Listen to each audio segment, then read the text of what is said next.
My name is Roman Dzindzichashvili, and we go to part 2 of the lecture on chess opening traps. But before we start, I want to respond to a couple of emails I got about the first lecture. I'm sorry, but the purpose of the lecture was totally misunderstood by a couple of players. And here is why. They've been complaining that when I talk about some trap, I don't go around with variations and explaining. And it is true, but the purpose of it is not to show everything about that variation that contains trap. Because if I did that, then we can barely do one trap on each lecture. So that's not the purpose. The purpose is not for me to teach you how to set up traps and not for me to teach you how to avoid traps. The purpose is strictly instructional, which means when is it okay? Traps you can learn from various books. There is a book, a big book on all different kinds of traps. I don't think it's instructional to teach you all kinds of traps because it doesn't teach you how to play better chess. But what I'm trying to say is, when is it okay to set up trap without damaging your position when it isn't? In the first part, I showed you some traps that it's okay. Side that set the trap hasn't done anything wrong and just played regular positional moves.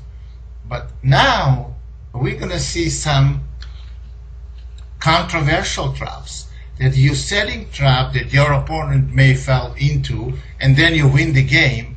But if they don't, then you're damaging your position.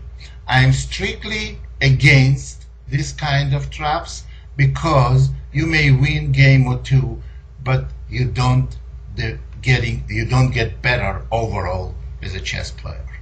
So let's go on and look at some traps that are absolutely unjustified.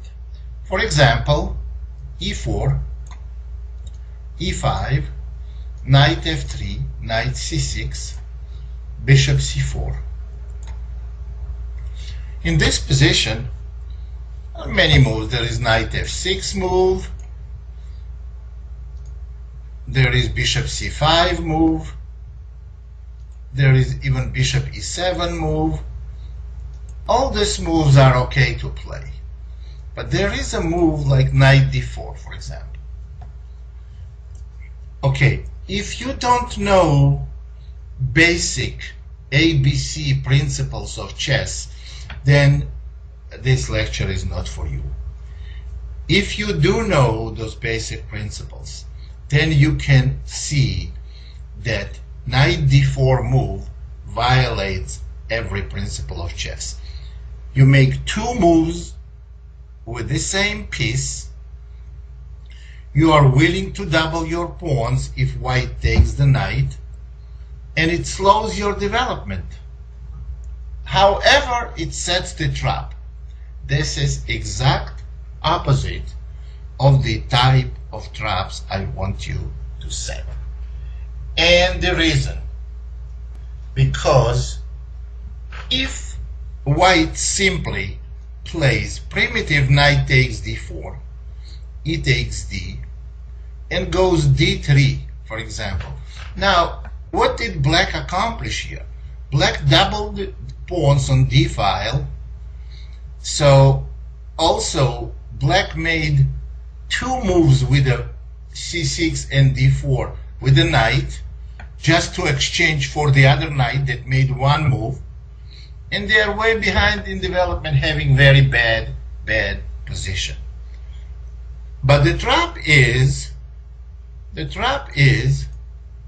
so you're hoping, it's like playing Russian roulette.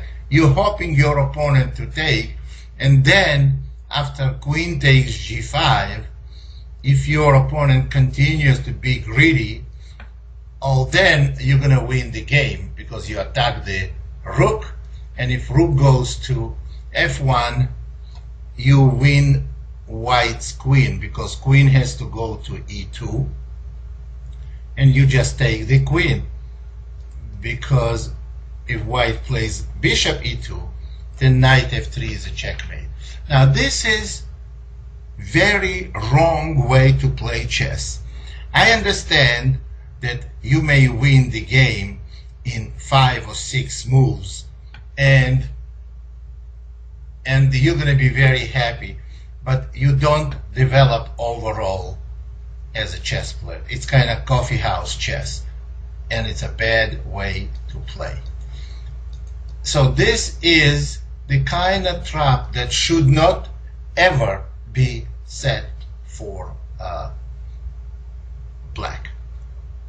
Well, I'm not even talking about this kind of traps. Now, this is completely for beginners.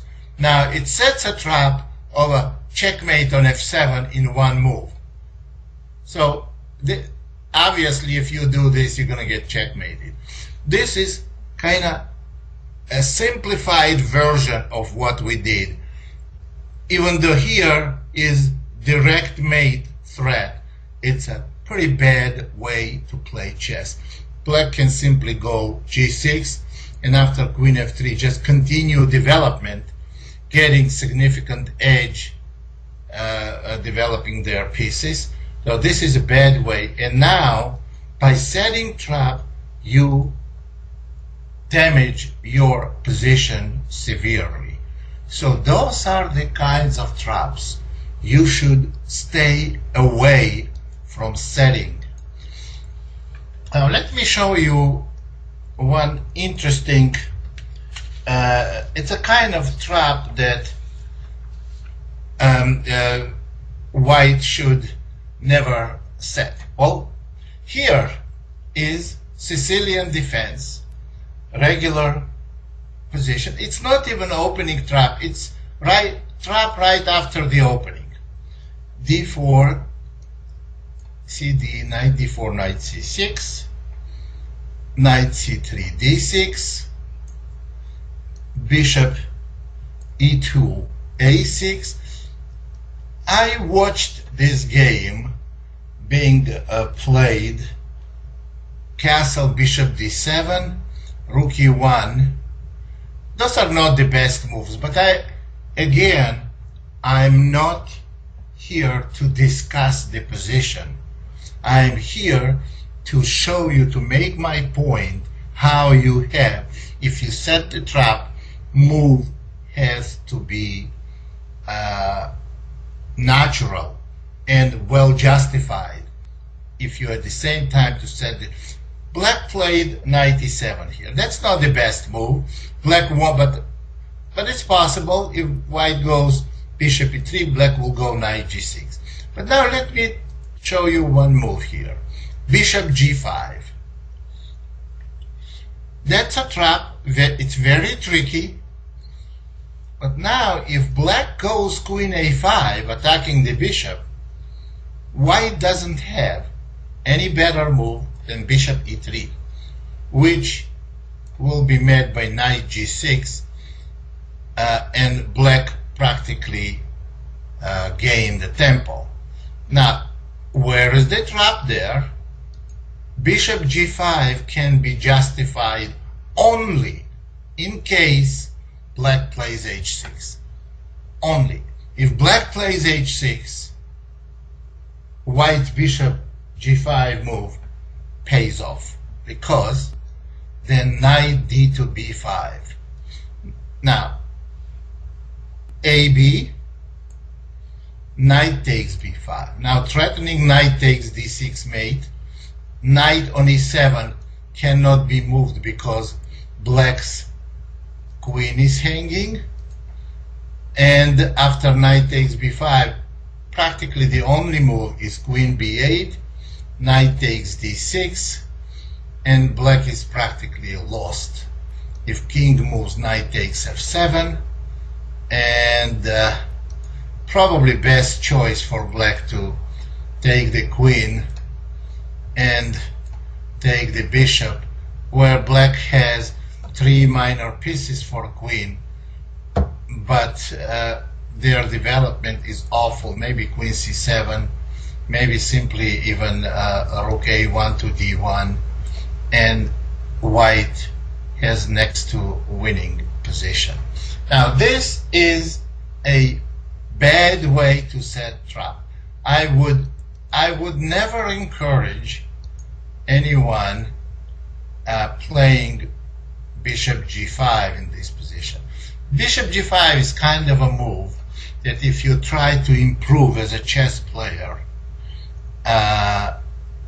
then you should not make. But if you need to win a game that will be a very important game, something like may change your life or make you a rich man, or there are no such tournaments in the world, not in chess anyway. So then you can take a chance. It's like gambling, and on h6 go knight db5 and win the game. But otherwise, if you try to improve as a chess player, try to stay away from unnatural moves that are absolutely not justified and backfire in case your opponent makes right decision. So this is the kind of traps I'm trying to avoid. So you understand now, I showed some, I don't want you to learn this particular position.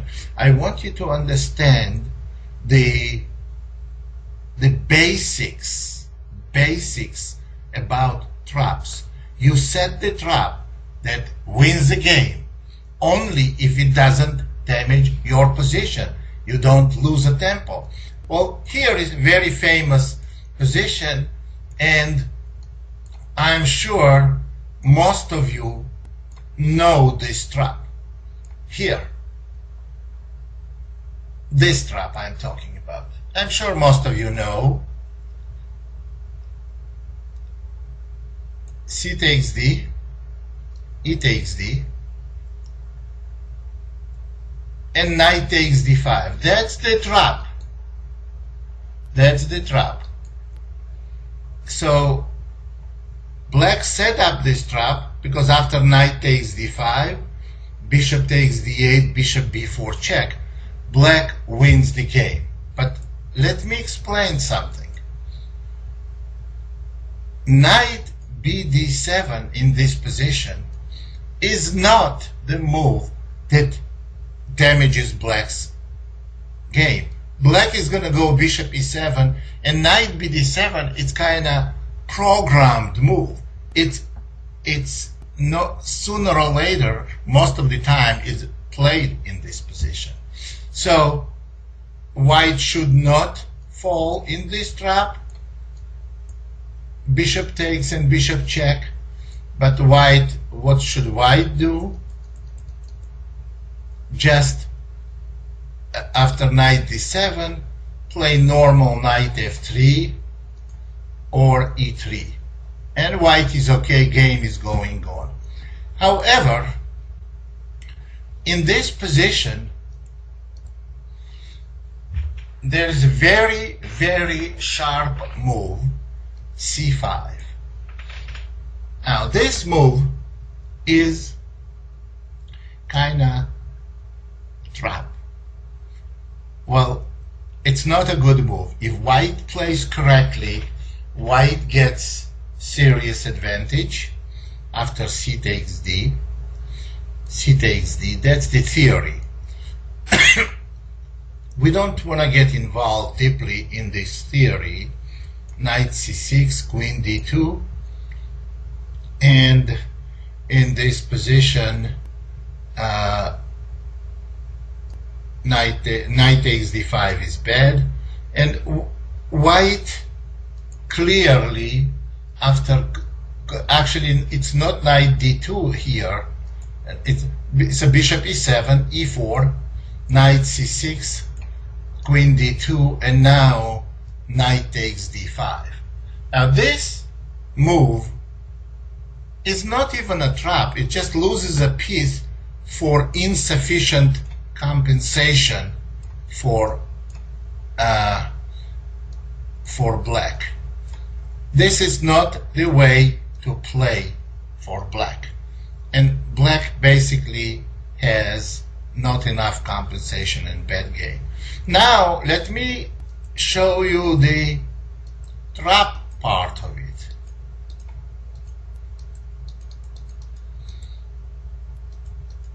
So normal moves are bishop e7 or knight d7, but c5 is not a good move, and the answer is cd. However, if white plays knight f3, there is interesting continuation. Knight takes d4 and e5. This is the trap that can be set. So if white didn't know any better, and if white didn't play cd in this position, they may be easily fall in this trap. cd, knight takes d4, and e5. Now white should go back to f3. That's the best move.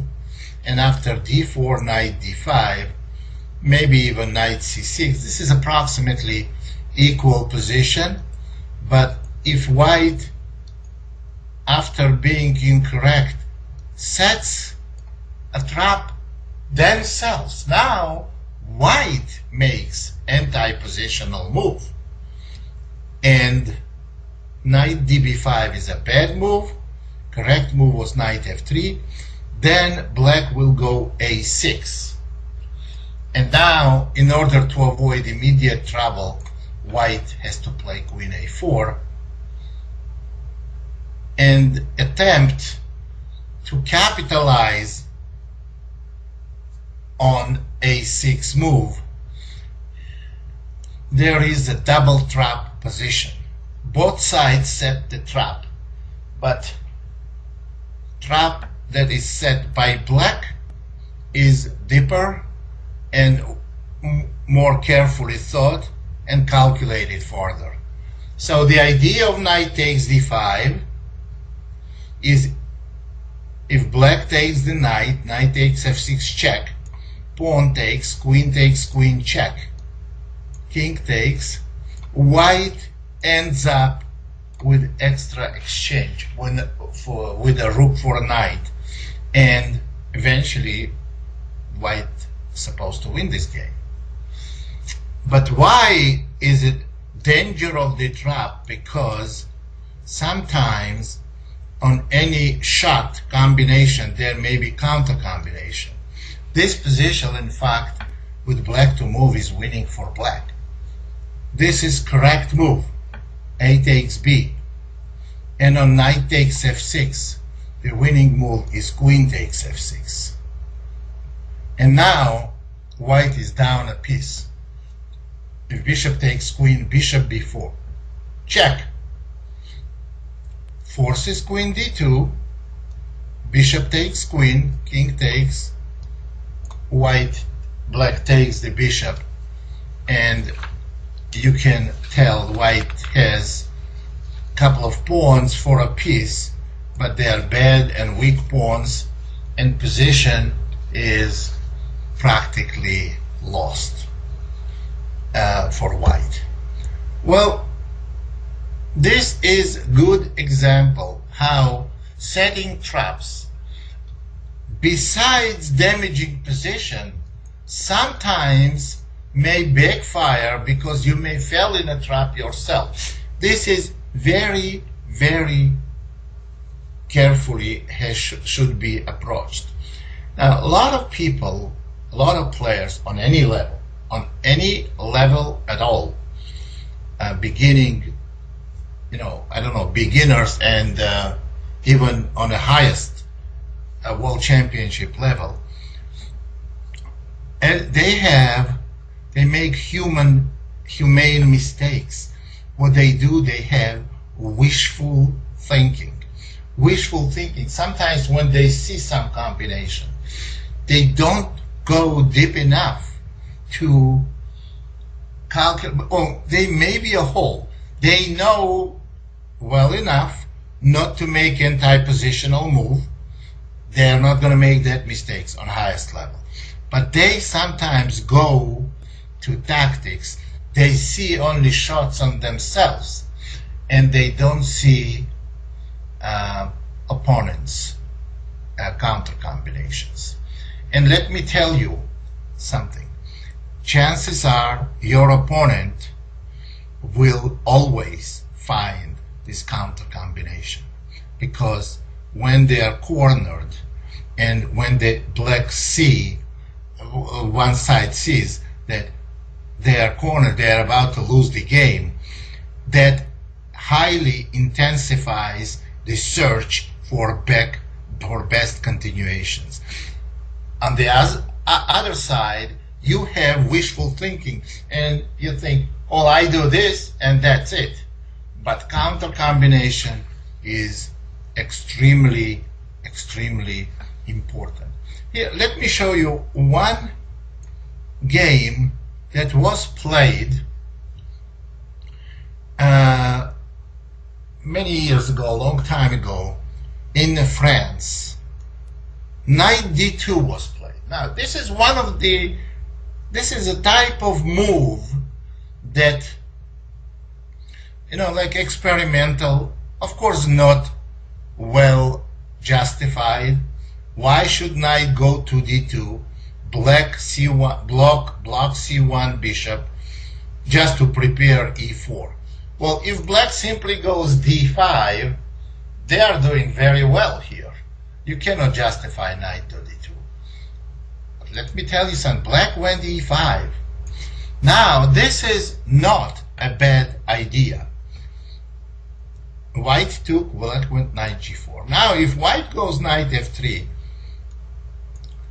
chances are black is just simply going to take the pawn back, and without damaging position, they haven't done anything wrong, and black is okay.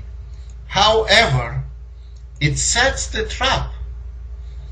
If white goes h3, then black is not going to take on e5, because white can, simply can play knight f3 and have a normal position. That's the trap. If there goes h3, black wins instantly with knight e3 move, trapping white's queen. And if white takes, there is a checkmate, forced checkmate. Now, why would I say that there is nothing wrong in setting these traps? Because black hasn't done anything anti-positional. Yeah, they did make two moves with a knight, but knight is going to end up on central square on e5, and also black opens the positions for their pieces. There is absolutely nothing wrong with knight g4 move, e5 and knight g4 idea, and it doesn't damage black's position. So, you see, that's the kind of traps that I would approve. There are do's and don'ts about setting traps. Setting trap, any trap, the cheapest trap and well-hidden trap is okay if they don't damage your position. So now, take any trap, take trap book about traps or websites about traps. There are millions of them. We can't go through them at all. But remember this approach. You have to have right approach. You have to justify. Make sure you don't damage your position. If you don't damage your position, it's okay to do it. If you do damage your position, you should not do it, because overall it stops your, it blocks your development as a chess player. So thank you very much. I hope you enjoyed this lecture and you're gonna make right conclusions. Thank you. This is Grandmaster Damian Lemos here for OnlineChessLessons.net. First of all, I hope you enjoyed this video. If you would like to receive more free chess videos from us, you can just click the subscribe button below. I would also highly recommend signing up for my free email course, the 10 Grandmaster Secrets to Dominate Chess. During this exclusive course from onlinechesslessons.net, I'll share with you my own Grandmaster shortcuts to effective attacking, defending, and growth hacks to improving your chess without complicated books or memorization. So sign up by clicking the sidebar on the right, and I know you won't be disappointed.